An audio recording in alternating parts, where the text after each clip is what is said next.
আসসালামু আলাইকুম ভিউয়ার্স, বাংলাদেশের সর্বশেষ আপডেট সংবাদে আপনাদের স্বাগত। জানিয়ে দিব হাতে থাকা সর্বশেষ আপডেট বাংলা সংবাদ। প্রথমেই সংবাদ শিরোনাম। নতুন কর্মসূচি দিল বৈষম্য বিরোধী ছাত্র আন্দোলন। এরপর জানিয়ে দিব রাতে দেশ ফ্যাসিবাদের তীর্থভূমি মুক্ত হবে বলেছেন হাসনাত। এদিকে ডিসি ইউএনওর পদবি পরিবর্তন ও উপজেলায় এএসপির প্রস্তাব। আরও জানিয়ে দিব রোজায় নয় লোডশেডিং হতে পারে গ্রীষ্মে বলেছেন উপদেষ্টা। সর্বশেষ জানিয়ে দিব রাতে ৩২ অভিমুখে বুলডোজার মিছিলের ডাক, কি ঘটতে যাচ্ছে। এতক্ষণ শুনছিলেন সংবাদ শিরোনাম, এবারে বিস্তারিত।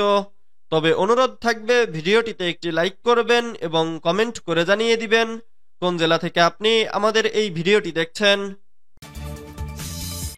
নতুন কর্মসূচি দিল বৈষম্য বিরোধী ছাত্র আন্দোলন। নতুন কর্মসূচি ঘোষণা করেছে বৈষম্য বিরোধী ছাত্র আন্দোলন। কর্মসূচি অনুযায়ী বুধবার ৫ ফেব্রুয়ারি রাত ৯টায় ঢাকা শহরের প্রতিটি মোড়ে জুলাই গণহত্যার ভিডিও, ডকুমেন্টারি, ছবি প্রদর্শন করবে সংগঠনটি।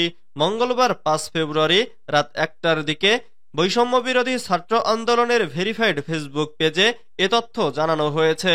ফেসবুক পেজে সংগঠনটি লিখেছে, বাংলাদেশের ছাত্রদের উপর নৃশংসতম গণহত্যা চালানোর পরে ছাত্র সমাজের উদ্দেশ্যেই দিল্লিতে বসে ভাষণ দেওয়ার মতো ধৃষ্টতা দেখাচ্ছে হাসিনা। এমন নির্লজ্জতার প্রতিবাদে ৫ ফেব্রুয়ারি রাত ৯টায় ঢাকা শহরের প্রত্যেক মোড়ে মোড়ে জুলাই গণহত্যার ভিডিও, ডকুমেন্টারি, ছবি প্রদর্শন করবে বৈষম্য বিরোধী ছাত্র আন্দোলন। সংগঠনটি আরও লিখেছে, আপনারা সারা দেশের প্রত্যেকটি মোড়ে মোড়ে, হাটে বাজারে জুলাই গণহত্যার ভিডিও প্রচার করুন। ৫ ফেব্রুয়ারি রাত ৯টায় বাংলাদেশের সব সরকারি বেসরকারি টিভি চ্যানেলে জুলাই গণঅভ্যুত্থানের উপরে বিশেষ বুলেটিন প্রচার করার আহ্বান জানিয়েছে বৈষম্য বিরোধী ছাত্র আন্দোলন। সংগঠনটি আরও লিখেছে, আশা রাখি জুলাই গণঅভ্যুত্থানপন্থী ছাত্র জনতার পাশে মিডিয়ার সরব উপস্থিতি দেখা যাবে। রাতে দেশ ফ্যাসিবাদের তীর্থভূমি মুক্ত হবে বলেছেন হাসনাত। রাতে দেশ ফ্যাসিবাদের তীর্থভূমি মুক্ত হবে বলে মন্তব্য করেছেন বৈষম্য বিরোধী ছাত্র আন্দোলনের আহ্বায়ক হাসনাত আব্দুল্লাহ। বুধবার ৫ ফেব্রুয়ারি রাতে তার ভেরিফাইড ফেসবুকে এক স্ট্যাটাসে এ মন্তব্য করেন। ফেসবুক স্ট্যাটাসে হাসনাত আব্দুল্লাহ লেখেন, আজ রাতে বাংলাদেশ ফ্যাসিবাদের তীর্থভূমি মুক্ত হবে।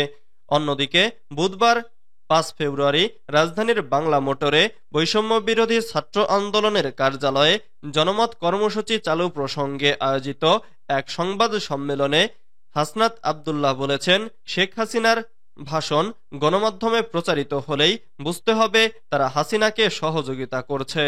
তিনি আরও বলেন, হাসিনার ভাষণ যদি কোনো মিডিয়ায় প্রচার করা হয় তাহলে ধরে নিতে হবে মিডিয়া হাসিনাকে এখনো সহযোগিতা করছে, জাতির আশা আকাঙ্ক্ষার বিরুদ্ধে অবস্থান নিচ্ছে।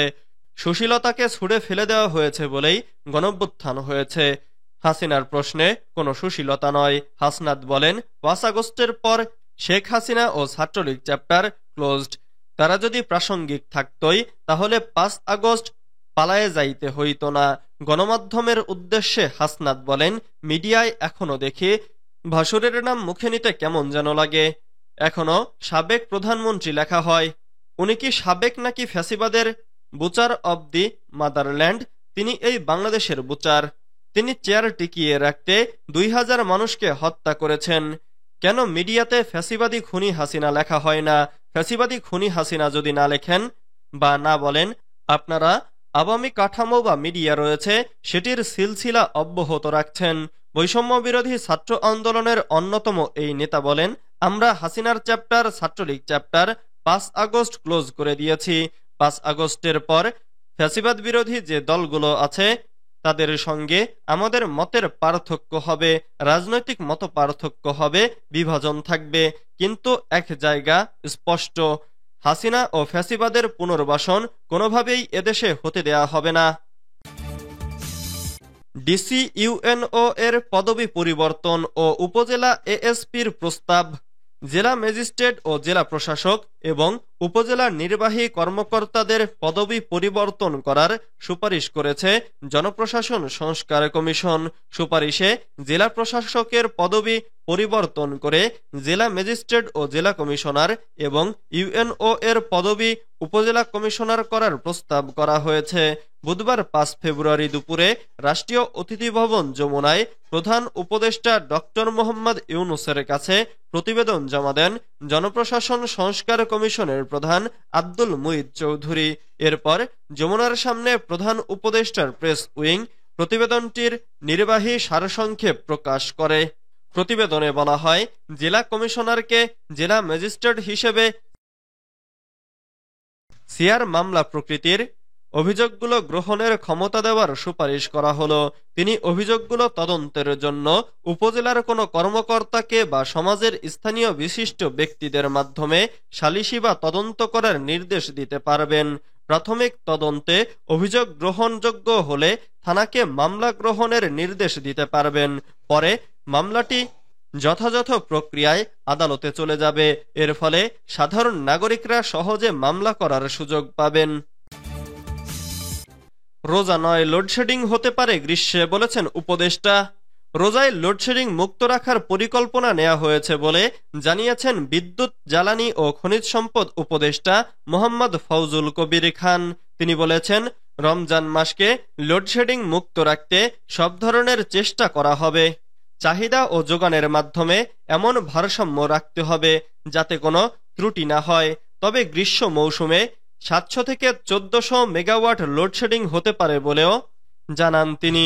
বুধবার বিকেলে বিদ্যুৎ ভবনে রমজান মাসে বিদ্যুৎ ও জ্বালানি সরবরাহ পরিস্থিতি নিয়ে আন্তঃমন্ত্রণালয় সভা শেষে ব্রিফিংয়ে তিনি এসব কথা বলেন।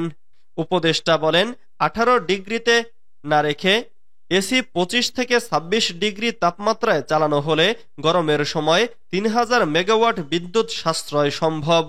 তিনি আরও বলেন, যারা নতুন সংযোগ কিংবা শিল্প কারখানায় অতিরিক্ত গ্যাসের লোড চাইবেন তাদের ক্ষেত্রে বিইআরসির প্রস্তাবিত নতুন গ্যাসের দাম কার্যকর হবে। এক প্রশ্নের জবাবে উপদেষ্টা অনেক চাপ থাকার পরও এই মুহূর্তে সরকারের বিদ্যুতের দাম বাড়ানোর কোনো পরিকল্পনা নেই বলে জানান। তিনি বলেন, আমরা বিদ্যুতের দাম বাড়ানোর কোনো উদ্যোগ নিচ্ছি না। অনেক চাপ থাকার পরও আমরা দাম বাড়াইনি। গ্যাসের দাম নতুন শিল্পে বাড়বে, বিদ্যমান শিল্পে আগের দর থাকবে। আমদানি করতে খরচ পড়েছে 75 টাকা, সেই টাকা দিয়ে এনে 30 টাকায় দেওয়া সম্ভব না। রাতে 32 অভিমুখে বুলডোজার মিছিলের ডাক, কি ঘটতে যাচ্ছে? বুধবার 5 ফেব্রুয়ারি রাত 9টায় রাজধানীর ধানমন্ডি 32 অভিমুখে বুলডোজার মিছিলের ডাক দেওয়া হয়েছে। দিল্লিতে বসে ফ্যাসিস্ট শেখ হাসিনার বাংলাদেশ বিরোধী অপতৎপরতার প্রতিবাদে 24-এর বিপ্লবী ছাত্র জনতা এ উদ্যোগ নিয়েছে তারা।